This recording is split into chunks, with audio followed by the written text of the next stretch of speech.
experiences are in life. Sometimes we have problems, and sometimes maybe we feel a little sad, or we feel maybe down in the dumps. Do you guys ever feel like that? Sometimes we all do, don't we? And as we grow older, sometimes our problems get even bigger. So we have to learn to lean on Jesus because he cares about us and our problems. You have part of my name on your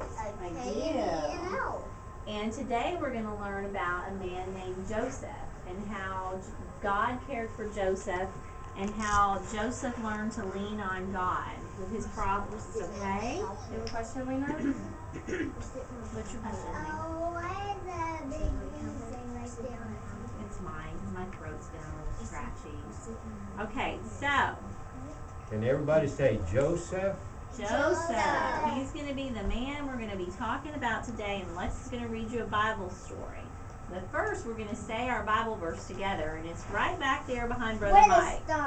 And it's saying, casting all your care upon him, for he careth for you.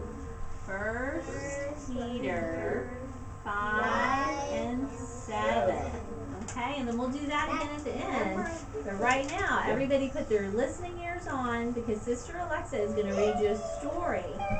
And everybody hold their questions till the end. And when Alexa reads your story, then we're going to talk about it, okay?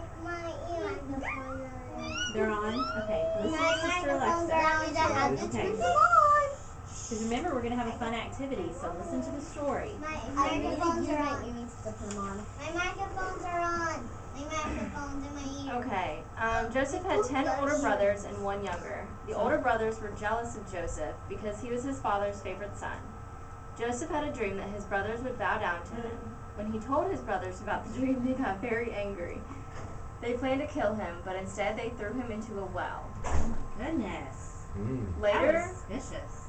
Later, the brothers sold Joseph as a slave to a group of travelers. They told their father Joseph had been attacked by an animal and died. Joseph arrived in Egypt with the travelers, where they sold him once again as a slave. Joseph was sold to a man named Potiphar, and one of Pharaoh's officers. Potiphar was pleased with Joseph's work and put him in charge of his whole household. Joseph was obedient to God in all that he did. Potiphar's wife wanted Joseph to do something wrong, but he refused. That made Potiphar's wife angry, so she lied about Joseph and had him thrown into prison. My goodness. Pharaoh had a dream, but no one could tell him what it meant. Pharaoh's cupbearer remembered that Joseph, a man he met in prison, had interpreted his dream 2 years earlier. Pharaoh sent for Joseph. With God's help, Joseph interpreted Pharaoh's dream and warned Pharaoh that there would be a famine, shortage of food.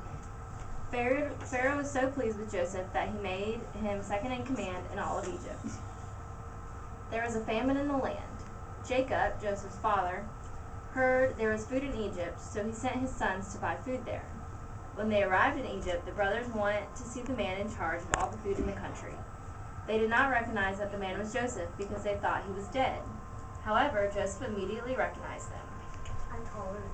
Joseph couldn't wait any longer. He sent all his servants out of the room. All that remained were the 10 brothers and Joseph. "I am your brother, Joseph, the one you sold as a slave," he cried. "How is my father?" The men realized that this was their brother Joseph. They were terrified because they remembered and were ashamed of what they had done to him. They bowed before him.